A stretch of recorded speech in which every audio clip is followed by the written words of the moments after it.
With our cities burning, both physically and emotionally, rage, hatred, violence, looting, all in the wake of the COVID-19 pandemic, we now have another pandemic on our hands, exposing deep rifts in our society.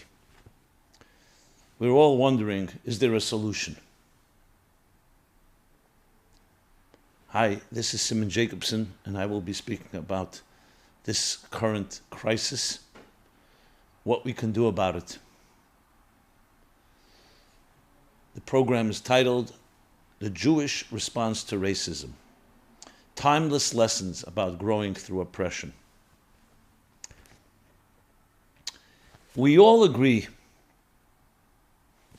When I say we all agree, I mean civil people, logical people. I'm not talking about anybody that considers themselves or has particular criminal inclinations, whatever the reason may be, that law and order is vital for any society. So when we see any act, any wanton act of violence, whatever direction it's coming from, whether it's the police or to human beings that they are supposed to protect. Specifically the case, what we've all seen with the horrific act of a police officer, yes, killing Mr. Floyd in Minneapolis, or any other form of injustice. This is the reason human beings create law and order, in order to preserve, to protect, to deter, and to punish and bring to justice anyone that defies or breaks the order. This is across the board. Now, obviously, there are always reasons. People have reasons, excuses for their behavior, but there has to be a system of law and justice. At the same time, yes, we need to address people's complaints. That's why in any healthy system, there's the right to protest, there's the right to demand justice, to demand any other form of treatment that each human being deserves, as our Constitution of the United States declares, that all men are created equal and have inalienable rights. All people are created equal. And yet we see this outbreak. And again, right in the wake of another pandemic. And it's rattling us all. What do we do? What do we do? Some argue there's no real long-term solution. You can put out the fires, you can calm things down, but there's still brewing very strong negative energy. And every few years, God forbid, there'll be another eruption, as we've seen in the past, and that there's really no long-term solution. Racism is part of human nature. There are those that accept that. Others say, we need to go to war. We need to battle. We need to go to war. And yet others say, just accept the facts, surrender, and try to make the best of it. There's, of course, the option of escapism and denying and ignoring the whole thing. Are any of these really long-term solutions? I would like to submit something that's so obvious, and which is why we often ignore it. And that is, like in anything in life, you want to see what formulas work. Now, we know we can experiment, or we can look at history. We actually have a history. And particularly the Jewish people. We're talking about a history, 3,800-year history of oppression, of enslavement, of discrimination, of racism, of anti-Semitism. And not just theoretical. That took millions of lives. Executions, expulsions, genocides, holocausts, pogroms. From the beginning of time. If you want to go all the way to the beginning, Cain killed Abel right in the beginning of Genesis. Half the human race, the two children of Adam and Eve at the time. Out of jealousy, out of hatred. So we have a long history, and we can learn much from this history, relevant to our times today. When President Nixon visited China in the early 70s, China for the first time opened up to the Western world somewhat. So Western journalists had the first opportunity to ask questions. They interviewed Zhou Enlai, who was the prime minister after Mao Zedong had died. And they asked him this question: what do you think about the American Revolution? And in the classic way, he responded, it's too early to tell. Because the American Revolution at that time was 250 years old, a little less, 1776. And Chinese civilization goes back 1,500 years, 1,800 years, 2,000 years. Well, the Jewish history goes back almost 4,000 years. When you begin from Abraham, we're talking about 3,800 years. And it's documented. Just open up a Bible and then open up the rest of the history books. So what happened to this nation called the Jews? I consider myself a proud Jew. So I think now, more than ever, there's a lesson and a message for everyone. I've heard from many people who visited the Dalai Lama. And when he asked them, who are you and where you come from, they say they're Jewish. He always asks the same question: how did you make it? How did you survive all that persecution for thousands of years? And not just come out, not just survive, thrive. Of course, it's very relevant because he is in exile from his Tibetan homeland. So this is what we need to look at, both for short-term and long-term, but primarily long-term solutions. What do we do about racism? What do we do about its effects on people? What does someone do who feels persecuted and oppressed? Not just feels, is actually oppressed. African Americans, the black community, many of them are descendants of slaves who were unjustly brought to this country against their will, enslaved, the most disgusting and inhumane fashion. And that's part of their history. So how do you address all this? Well, we go, as I said, to the best teacher of all, history, the wisdom and experience that comes through the actual living through these challenges and seeing what happens. And what happened to the Jewish people? Not only did they rise, become leaders, and I'm not saying this to pull rank, facts are on the ground. Some people are resentful of it. Anti-Semitism continues. It's not been conquered, unfortunately. Become leaders, Nobel Prize winners disproportionate to their numbers, built a beautiful country in Israel, one of the most powerful countries, technology, leaders in so many different areas. Given the ability, especially the gift that the blessings of freedom that have allowed them to further explore because they don't have to run for their lives. So what is the formula? And what is the driving engine behind it?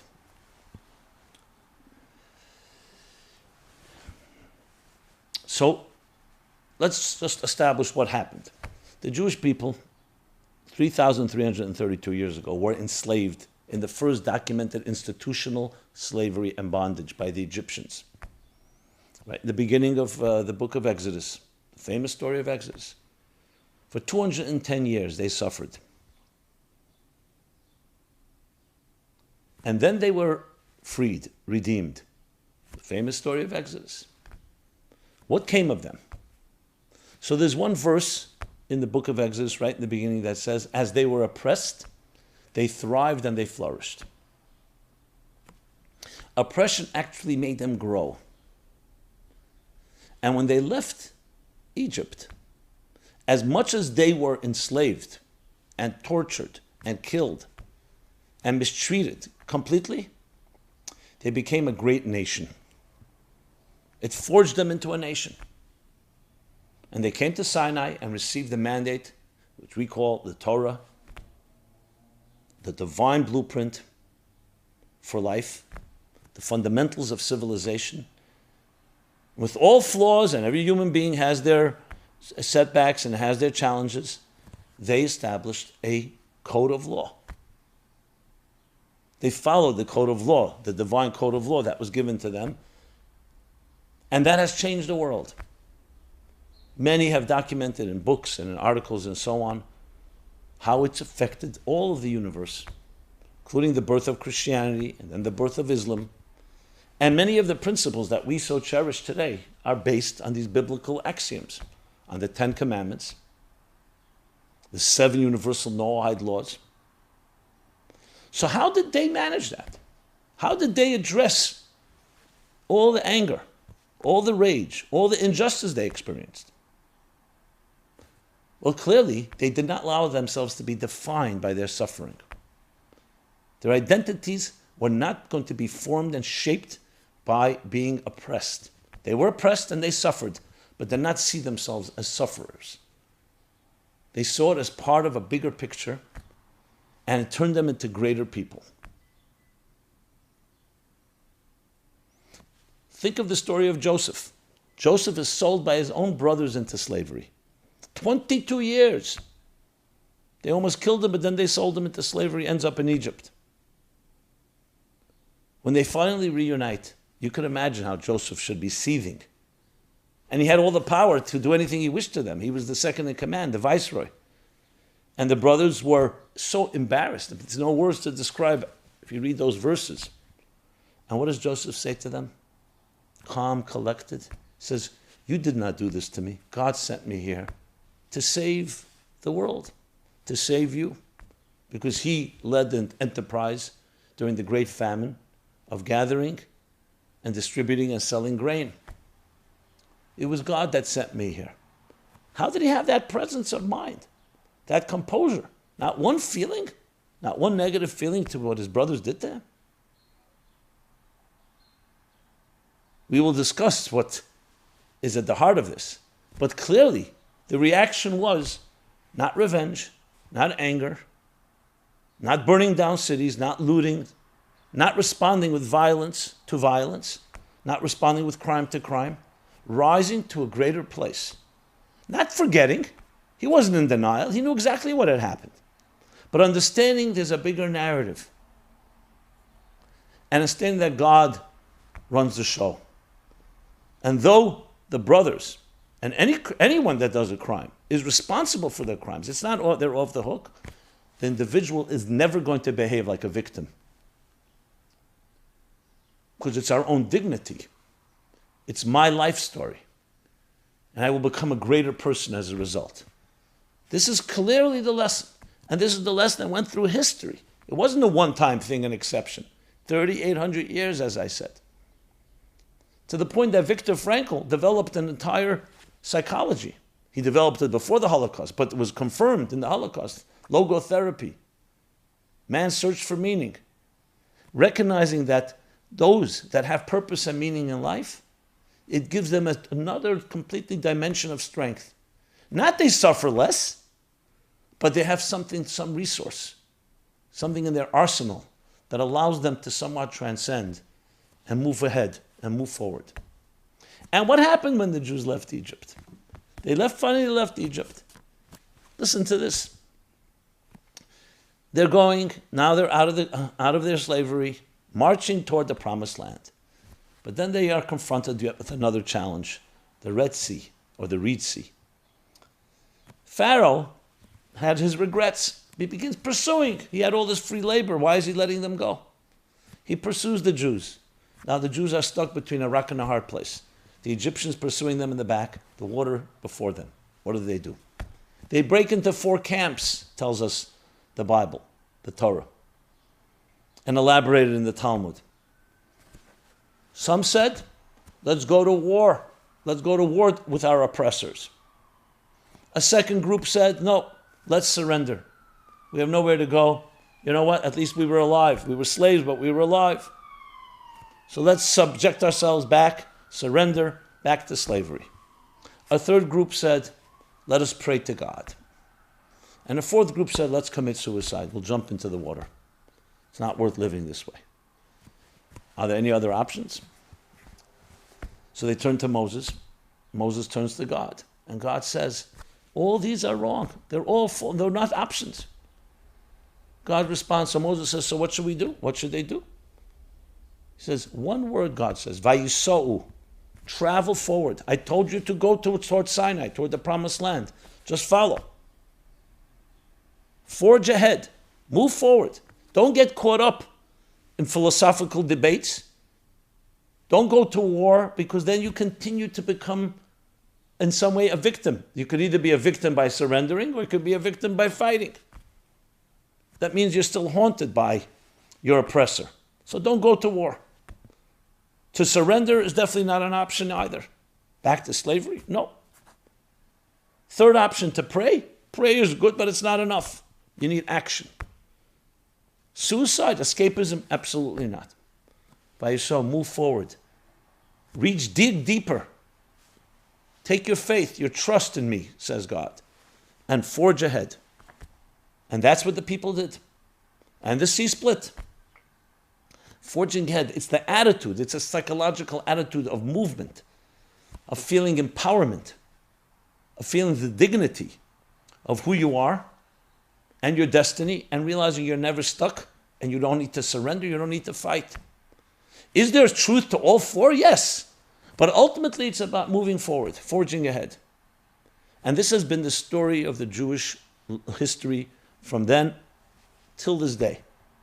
The Holocaust, a third of the Jewish people were decimated. You'd think it's all over. How many obituaries were written? The greatest and the best teachers, leaders, rabbis, community leaders. And the rest that did survive were broken, demoralized. And yet, you could call it a miracle, the impossible. Not only did they survive, they rebuilt. The pain and anguish, of course it was there. But there was a deeper resource. Vayisou, they moved forward. They forged ahead. Of course, we need to understand what is it that they have that we can replicate in our own selves, that allowed them to have that power, that Joseph had, that the people had, that the Holocaust survivors had. And throughout history, whatever happened, they were never defined by their suffering. There was always something greater beating inside their heart and chest, beating inside their soul. And that is the key, not to define ourselves. Whether it's defining ourselves by being enslaved or defining ourselves by fighting the oppressors, if that's your experience. You control your destiny. That is the key element here. So what is it then? So what gives one that power?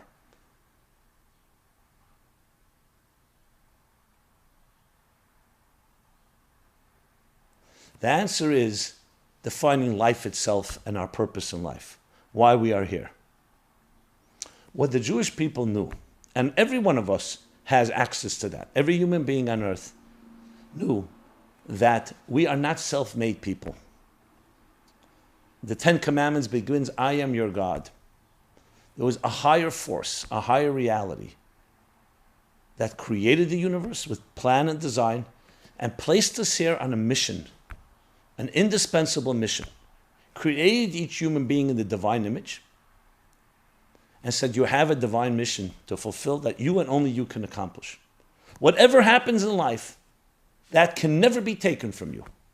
So when you have that type of inner identity, clear, focused, and you see your parents and you see your community driven by that, that is more powerful than anything that happens to you, whether it's pleasant things or negative things, because those things don't shape you. You experience them, but they're part of a narrative, part of a journey. Joseph understood that perfectly. He grew up in the home with his father Jacob, and he had a grandfather Isaac and a great-grandfather Abraham. And what was the spirit of their teachings, of their life, not just teachings? Was, we are agents of the divine in this world to make this a virtuous world, a beautiful world, a garden. Yes, there's plenty of hostility and corruption and selfishness. But our purpose is here is to bring justice, to bring love, to bring unity in a fragmented universe. That is the purpose, not just incidental. So of course you're going to face at times tremendous hostility, tremendous challenges, those that want to exploit and those that want to dominate, self-interest to the point of injustices, murders, and so on. They all understood it. Joseph understood it. Every one of the children of Abraham, Isaac, and Jacob understood it. Was it easy? No. Was it painful? Of course. It broke their spirits in many ways. But there was always that spark, knowing the story, knowing that we are forging ahead, knowing that you're created in the divine image and nobody can take it from you because no one gave it to you, only God.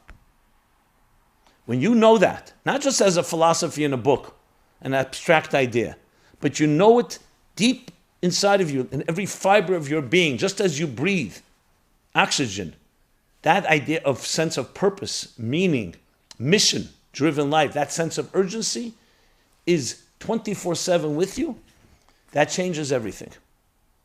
That creates the focus that whatever happens, no matter how painful, how so much suffering, oppression, persecutions, discrimination, anti-Semitism, racism, does not define you. What defines you is your divine image. And that divine image is what carried them. So even in the throes of the abyss, of the darkness of Egypt, they knew there's a promise, we will get out of this place. Were they challenged? Of course. There were times that they wanted to give up. Interestingly, which is not for now, it was the women that had even deeper faith than the men. The faith in the promise, the faith in your own dignity, the faith in the divine power you have as a result of the divine image in which you were created. That kept them going. And ultimately they prevailed. Egypt is a very small country today. The great Egyptian empire is gone. The Jewish people are still here. Tell me, what does that mean? That it's not materialism. It's not power. It's not armies, not weapons. It's not brute strength that dominates. For the moment, yes. Spirit is always more powerful than matter. Sometimes it takes time to see it. But if you believe in it and you know it in you, inside of you, completely know it, it's part of who you are, it gives you the ability to transcend anything. And that's why all those powerful empires that we have heard of, not one of them still exists. We don't even know who their descendants are. Whether it was the Egyptian Empire or the Syrian Empire or the Babylonian Empire or the Persian Empire or the Greek Empire, the Roman Empire, the Ottoman, Spanish Empire. And I mention them all because the Jewish people were persecuted by each one respectively. And killed, discriminated against, exiled, their temple destroyed, and it only made them stronger. How does it make them stronger? Because they have something that is greater than anything that can happen to them. That force. So they're not defined or shaped. By your soul, move forward. That's what gives you that power. Yes, they came to that stuck place, and they all began to wonder what to do, but then they got the instruction, and they never looked back. The Maharal of Prague says that when the Jews left Egypt, they weren't just freed physically. They were freed psychologically, emotionally, and spiritually. They became the status of a free human being. Freedom is not just getting rid of the shackles and the chains and the oppressor. That's the technical part of it. You can get out of prison and still be a prisoner in your own mind, in your own heart, in your own soul. They became a free human being that they would never again, psychologically, emotionally, and spiritually, be subject to serve another. And even when they were forced to, they remained free within. You could not enslave their spirits and souls. Mordechai would not bow to Haman. We don't bow, he says. We don't bow to men or man-made things. Not to money, not to institutions, not to corporations, not to power. We are servants to God, not servants to servants of God. And that carried them. And that is a spirit that each one of us can learn because each of us was created in the divine image. This is not a Jewish thing. It's a lesson that we take from Jewish history and from the Jewish people. And trust me, not every Jew always themselves fully embraces it because it's challenging. But it's there for all of us to benefit from. And think about it. The United States of America was founded on these principles. The first words of the Declaration of Independence. We hold these truths to be self-evident, that all men are created equal. I would say all people, to make sure we are clear, are created equal and endowed by their Creator with inalienable rights. All. So as soon as you put the word Creator in, the Creator is beyond anything that's human. Is the Creator black or white? Is the Creator male or female? Is the Creator Asian? Hispanic? European? No, those are social, cultural, racial definitions. The Creator created them all and is beyond them all. Each of us does the divine image have a color? Does the divine image have a shape and form? You don't need to be a deep spiritual thinker to understand that the basic principle of soul is that a soul is colorless. A soul is shapeless in the context of human institutions. Labels are for clothing, not for souls. When you recognize that within yourself and then within others, you tell me, what is the result of that? The first result is that you will never be defined by what has happened to you.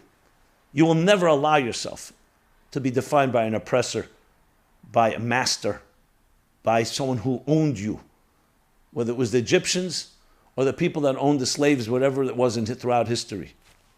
And number two, you look at others. They have a divine image. And you respect that. You may disagree with them, but everybody has a divine image. And that's why it's such an outrage. I have no words for it. Appalling. A travesty against God. Against God, not just against each other. When one human being hurts another. You're tampering with God himself. Whatever gives you value, give that person value. You're basically destroying yourself when you hurt another. We don't feel it because that's the way the plan was. God concealed that integral, inherent unity that we all share. All parts of one larger organism. But that's exactly what's happening. You're desecrating, you're violating the divine image of another, which really means you're violating your own divine image. And this goes across the board, no matter who this is. Whether it's a politician, whether it's a police officer, whether it's a simple person in the street, whether it's a leader, whether it's a spiritual leader. Anyone who does that is a crime against humanity, a crime against God.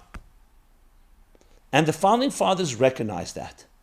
That's the foundations. They didn't say we're building a enterprise called a great business called the United States of America. We're going to make a lot of money. They understood that the principles of the foundations have to be put into place. And when you have that, everything else will follow.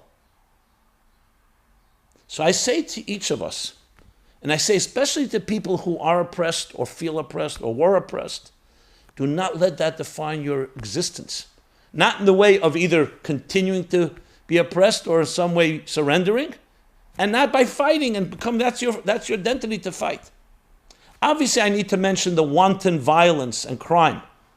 To loot, to attack innocent people is just a big crime, as whatever happened to Mr. Floyd.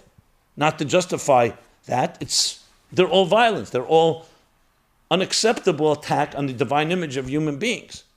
But I'm going deeper. If I was sitting right now, and I hope I am sitting right now, with people who feel really angry, they feel they've been discriminated against, or continue to be, learn from Joseph, learn from the Jewish people, learn from history.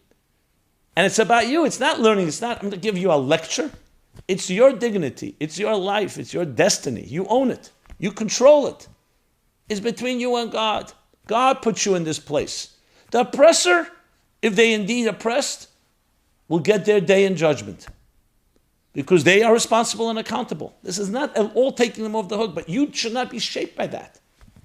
That's why you don't find that the Jewish people after the Holocaust and established the state of Israel went for vengeance to blow up cafes in Germany or in Europe, or to loot, or any other violent activity. Why?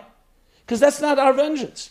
That means we're still defined by them. Are we angry? Of course we're angry. Are we outraged? Your blood boils when you see your own men, women, and children, what was done to them in the concentration camps, which I don't even want to articulate. But what do you do with all that rage? You do what Joseph did. You direct it toward positive growth. You want to know what the revenge? Ask a Holocaust survivor. You know what they'll tell you? They'll open up a photo album. Our revenge? My children, my grandchildren, my great-grandchildren. That I will not succumb and surrender to what they wanted to do to us, destroy and annihilate us altogether. I have children here named after my father and my mother. I have grandchildren named after my brothers and sisters. And they will continue to live and thrive and hopefully try to fill the vacuum that was left as a result of those Kadeshim, those martyrs, those holy martyrs that were taken from us. What about God? Aren't you angry at God? God allowing that? I have my things with God, but you know something? How's anger going to help me? If anything, the Holocaust taught me, and all other oppression taught me, that I cannot trust human beings. I have to trust only God. I don't know his mysterious ways, but I'm not going to lie down and die. I'm going to dig deeper and grow. These are the words you'll hear from hundreds, thousands.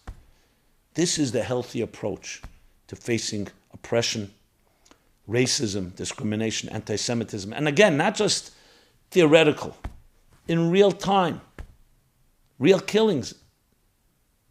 What does it take for a parent to see their children ripped away from them, never to see them again, don't even have a gravesite? It takes a connection to the divine spirit and divine image in us that's impossible to describe.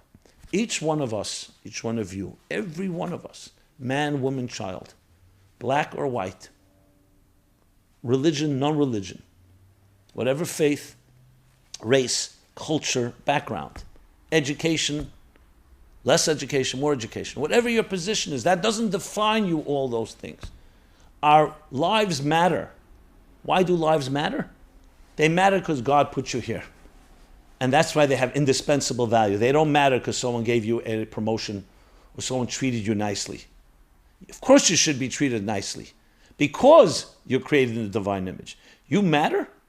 As I write in my book, Toward a Meaningful Life, birth is God saying you matter. You matter because you were born, because you were given it's your birthright. And no one can take it from you. You were given a divine, indispensable mission. That's why you matter now and forever. And not just to yourself you matter. You matter to all of us. You don't do your part of your mission, it compromises us all. You need me and I need you. That's the story. That's why we matter.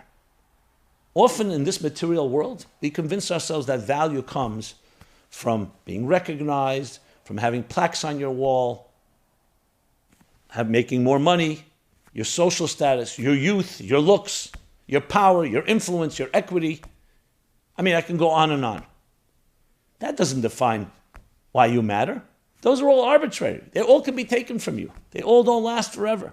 They all are subject to change. You get older, your value is not so high. Other people don't like you suddenly. Is that what defines you? No, what defines you, why you matter, absolutely matter. Not in a circumstantial way. Because you were born, you try to make yourself significant. No. How the world would be different if you were never born. You ever think about that? Do you feel that you are absolutely necessary? There's only one answer to that. Not because people tell you you're important, even if you have beautiful parents who love you. It's because God, the Creator, put you here, shaped you in the divine image, and gave you a divine mission. You keep that in mind your entire life. Whatever happens, yes, justice has to be served, but your life, you travel forward, you move forward, because that's really your life story. You allow yourself to be controlled by others, even through rebelling against them, then they're still in control. I mean, this is really the essence of all recovery, of all healing. All. Whether it's collective or individual. People dealing with abuse, with different violations of their being, physical abuse, emotional abuse, psychological abuse, sexual abuse, different addictions. It's all about rediscovering the value, the inherent value that you have. And you shouldn't be defined by shame. And you shouldn't see yourself as a victim or even just a survivor. You are a beautiful soul no matter what. You've had setbacks, you've had deep challenges. Fine, let's figure out how to work that through. But you must always hold on to knowing with absolute certainty of your divine image, your divine destiny. When you have that, everything follows. Now, of course, we need short-term solutions because that can take time for people to realize. It needs education, it needs sensitivity. Short-term, that's why we have law and order. That's why we have a system of justice. Is it perfect? Far from perfect. Look, we've seen brutality, police brutality, we've seen other forms of brutality. But if we collectively and individually do not embrace this destiny of ours, this divine destiny, and each individual divine image, where are we going to be left with? This is why it's very clear. You look at the civil rights movement, you look at other movements. It was the Jewish people who were always most sensitive to anyone who was discriminated against. Anyone who experienced racism, prejudice, or other forms of persecution and oppression or affliction. Because we've been there. And the Torah, you know what the Torah says? Always be kind to the stranger. Because remember, you were once a stranger in another land, under the influence, under the authority of very often tyrannical and very evil forces. So always love the stranger, remember the stranger. What is behind that? Because the stranger is created in a divine image as you are. And as you made it through and you learned to travel forward and forge ahead and look up and never look down and move forward, transcend your past, not become a product of it, or definitely not a victim of circumstances. That's how you have to see every person and help them achieve that. That's why I feel compelled. And I say this again, as I'm an American, born in the United States, but I'm a Jew. The but is only the 3,800 years of history. I feel compelled when you see the cities burning. You see the rage, you see the violence. Absolutely, everybody who's perpetrated a crime needs to be brought to justice. That's a given. But that too is part of the divine, not because we're getting even, because we need to protect. The people you have to protect sometimes a person from themselves. They don't realize they have a divine image. Even a person in prison, even a murderer, has a divine image, but they don't know how to access it to the point they've hurt others. That's why there's justice. That's why there is a prison or other forms of punishment as a deterrent, but above all, to teach the person. That's the whole goal of it, is to teach them what they really should be like. Which is another discussion whether that's happening or not. But that's the goal. But above all, what makes you cry, these are all divine children. Everyone, the victims, I don't want to use the word victims, I said, but I mean victims of any crime, and the perpetrators. The perpetrators are responsible because they're doing it. But these are all divine, and people are not aware of it. So in the big picture, this is exactly what we should be teaching our children right now. Our children are seeing all of this. Again, this is a lesson for every person, every white person, every black person, every Hispanic person, every Chinese person from China, Indian, European, Asian. I'm not going to go through all the countries. I just selected a few. Russian. Needs to teach us to our children from the youngest of age. You are created in the divine image, and every person on earth has been created in the divine image. You need to cherish that. You need to value it. And if you see someone you disagree with, or you see someone doing something wrong, so there are methods, there are ways to bring that person to justice, to make them accountable. But you are not shaped and defined by that. If they hurt you, yes, do what you need to do. Sometimes we have to defend ourselves in war, not because we want to, but we have no choice. If it's a criminal act, bring it to the right authorities. Now you say, what happens if the authorities are corrupt and they want to trust? Okay, I didn't say it's easy. But our attitude has to be that. You tell me if 7.5 billion people on earth had this attitude, what would happen? I know it sounds idealistic, naive, you're dreaming. Not dreaming, because the fact of the matter is, these have become principles that we all now build our lives on. This is the foundation of the United States and of so many other free countries around the world. All this brings to mind, I want to share with you. In 1995, my book, Toward a Meaningful Life, was published. I know it's a long time ago, previous century. It was, thank God, it was a successful book, reached many people. There was a lot of media. At the time, there was an interview scheduled on Sunday. Oh, no, it wasn't Sunday, I'm sorry. It was the day, called the day before Yom Kippur, actually, Erev Yom Kippur. An interview in Florida, a major radio show. There were no podcasts then. There was barely an internet yet. It was a big thing. The publisher called me, William Morrow. The publicist said, make sure, phone call, I think it was 11 o'clock in the morning, something like that. Okay, but as God would have it, as divine providence would have it, that morning was the verdict was released on O.J. Simpson, acquitted. Remember the story? If the glove don't fit, you have to acquit. He was acquitted. And that dominated all headlines. The streets, African Americans were celebrating. Many whites were grieving. You saw the racial divide, very obvious. So the radio producer, the interviewer, called me and said, look, I love your book.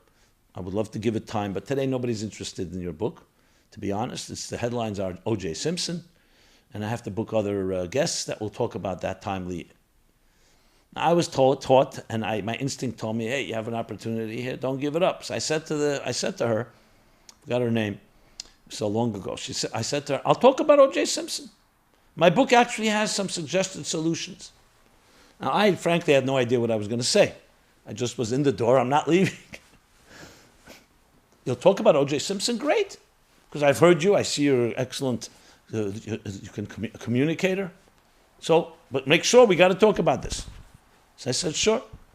The next day, 11 o'clock, it's the day before Yom Kippur, the holiest day of the Jewish calendar. My colleagues in Brooklyn were all running around synagogue and going to the mikveh, and it was a very different world than now. And preparing for the holiest day, the Day of Atonement, Yom Kippur. I get on the phone, radio interview. She introduces me. And so what are your thoughts about the O.J. Simpson verdict? I'll just cut to the... So I said, the first thing I want to tell you, I just felt I had to say it. There's a story with Levi Yitzchak Berditchev, Hasidic master of the 18th, 19th century, known as a lover, unconditional lover of all people. We could use people like that today. So once came Yom Kippur, and he was the cantor. He was leading the service. So before he began the service, before he began Kaddish, Yiskadal v'Yiskadash Shmei Rabba, he says, the Prussians say their king is the greatest. The Russians say their czar is the greatest. The French say their emperor is the greatest. And I, Levi Yitzchak ben Sarah Shosha, say, Yiskadal v'Yiskadash Shmei Rabba, that the great name of God is the greatest and the most hallowed and sanctified of all. I said, I just want to tell your listening audience, and myself and you, that while everyone's talking about O.J. Simpson and the verdict, which is clearly dominating the news, there's a small group of people who are probably, many of them, not even aware of it. They're busy preparing for the holiest day of the year to meet God, to ask for forgiveness, to begin anew, to look back at their iniquities and say, how can we transcend them? How can we rebuild a broken relationship? How can we reclaim love after it was somewhat compromised? And I just felt I should say that because this is now the moment when we're on the radio here. She asked, what is that relevant? I said, it's very relevant. Because knowing that you can do that, even amidst all the hoo-ha and the noise and about O.J. Simpson and all the implications, remember, radio, TV, everybody was talking about it, everybody. Was it a travesty? Was it not a travesty, etc.? Was it just entertainment? And I mean, you can imagine all the topics involved. To know that you can rise above it. Today's your holy day. You're not defined by the news, by headlines, even important headlines. But even more so, I said, actually carries the solution. And I opened toward a meaningful life to the chapter on love. At the end of each chapter and beginning of each chapter, I have a little like stories. At the end of the chapter on love, I read the story with what happened in 1991 during the riots in Crown Heights. Yes, violent protests, looting, the killing of Yankel, an innocent Yankel Rosenbaum. The catalyst was the accidental killing of Gavin Cato, a young black boy, tragic killing, but it was accidental by all accounts. And this was a brutal, deliberate murder. And the police were nowhere to be seen. The mayor at the time, Mayor Dinkins, felt let people vent, let them express their anger. They thought it was a healthy outlet. It was bad times. I remember that summer. I was here. I was in Crown Heights. And I remember you couldn't go out in the streets. Windows were being shattered. People were being attacked. I mean, it was a real pogrom that night. So you can imagine it created tremendous tensions in New York. A lot of it was not by my neighbors in Crown Heights. It was outside forces that came in to exploit the situation for their own agendas, criminal agendas or political agendas or power agendas or whatever it was, or hatred.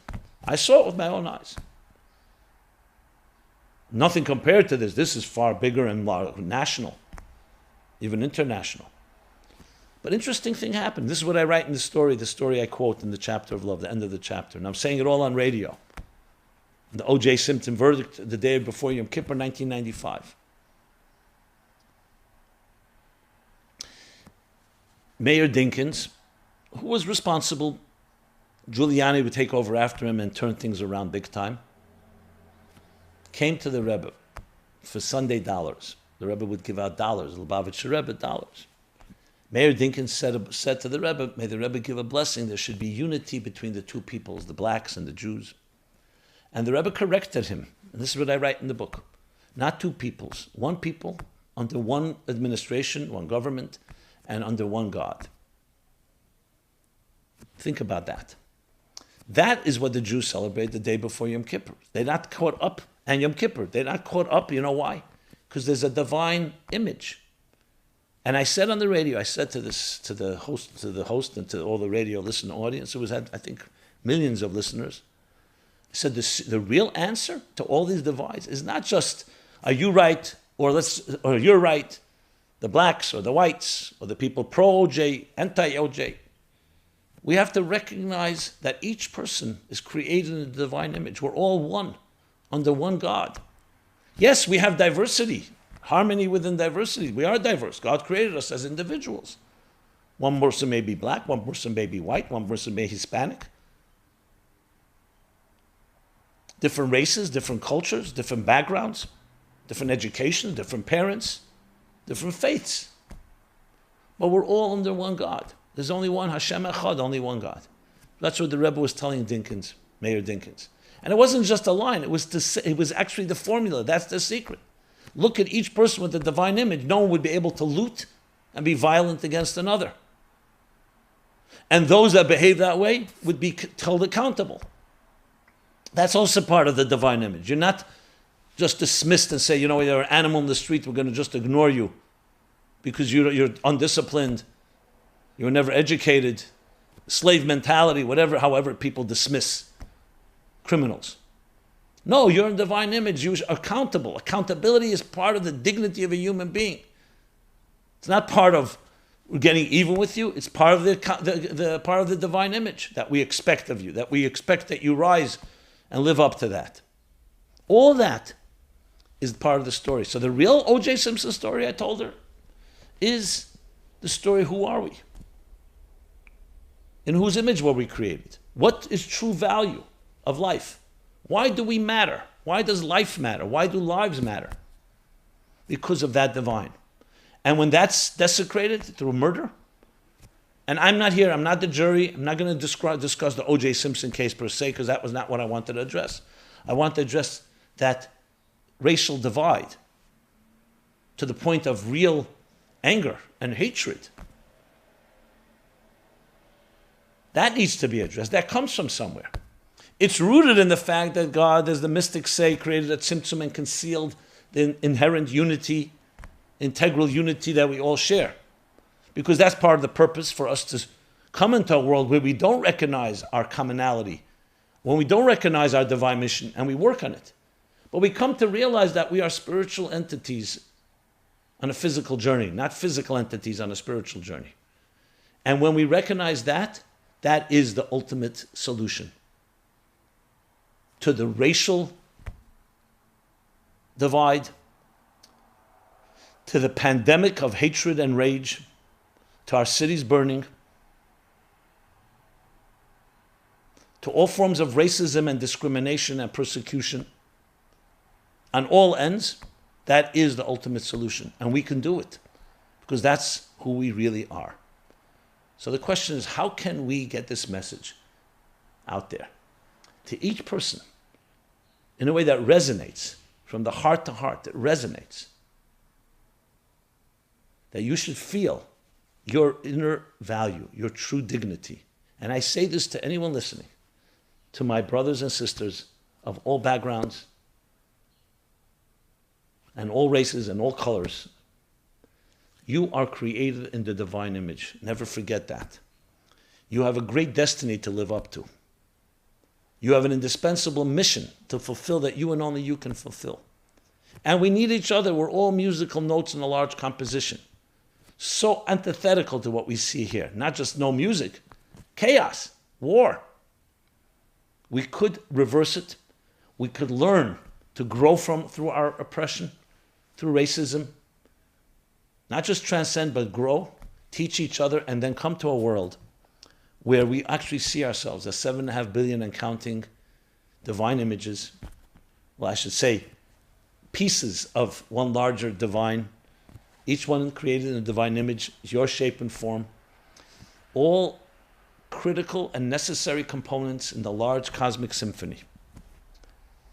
We have to ask ourselves the most critical question right now. Our cities are burning. Are you part of the problem or are you part of the solution?